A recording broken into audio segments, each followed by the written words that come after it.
Selamat malam. Assalamualaikum warahmatullahi wabarakatuh. Shalom.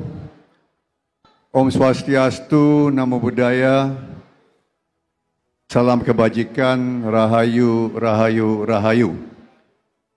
Kawan-kawan semuanya, saya minta maaf, banyak yang mau salaman sama saya, mau jabat tangan dengan saya. Tapi karena saya sudah 1 minggu, 10 hari pilek berat, saya lebih baik untuk keselamatan dan kesehatan bapak-bapak, ibu-ibu, adik-adik. Banyak adik-adik saya mohon maaf, ya, tidak bisa salaman. Yang kedua mungkin sedikit testimoni. Saya mau haturkan banyak terima kasih kepada adik-adik karena percaya dengan pencalonan dan keputusan dari Prabowo memilih Gibran Rakabuming Raka. Terima kasih. Saya haturkan terima kasih karena saya bersaksi, saya ada di ruangan Pak Prabowo waktu beliau dihadapi dengan suatu tantangan berat.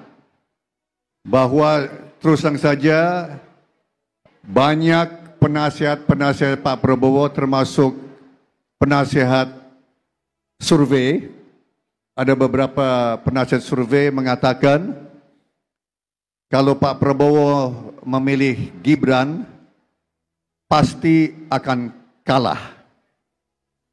Saya kira mungkin ada yang sudah tahu, banyak yang tidak tahu. Itu putusan yang sangat-sangat berat. Karena yang memberi nasihat serupa itu cukup banyak orang. Bahkan ada yang katakan, Mas Bowo, kalau memilih Mas Gibran, langsung anjlok 8%. Dan tidak ada jaminan bisa rebound. Tidak ada jaminan bahwa Prabowo bisa bangkit kembali. Dan akan kemungkinan bisa ambles lagi. Dari 8% bisa turun lagi, dan yang naik itu kemungkinan besar yang naik itu namanya Anies dan Muhaimin. Itu saya bersaksi. Dan banyak yang memberi nasihat seperti itu.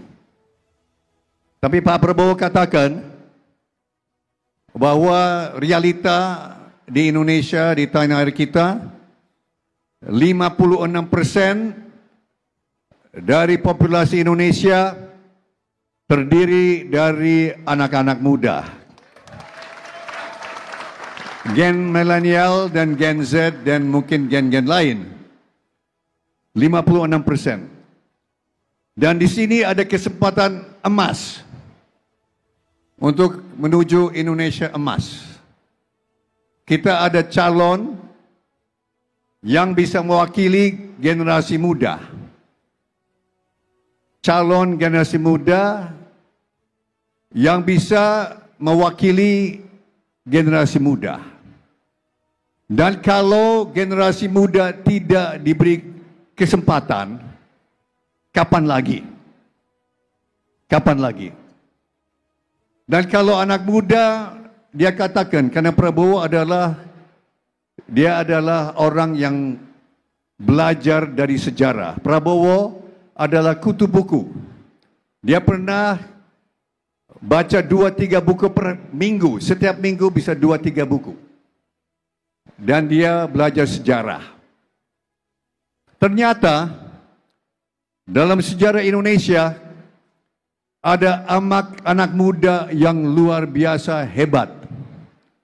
Banyak anak muda pun lupa sejarah.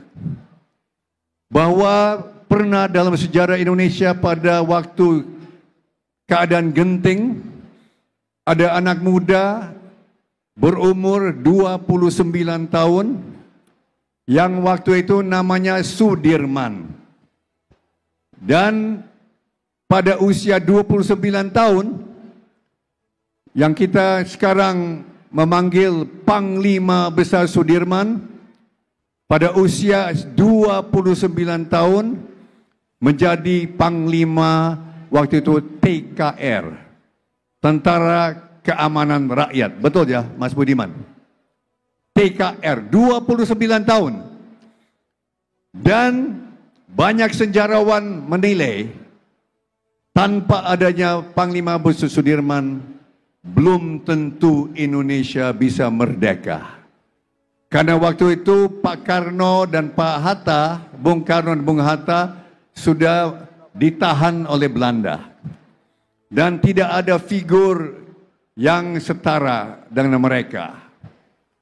Kita ingat waktu itu ada Perdana Menteri Indonesia, Sultan Syahrir, berumur 36 tahun. Seumur dengan Mas Gibran sekarang.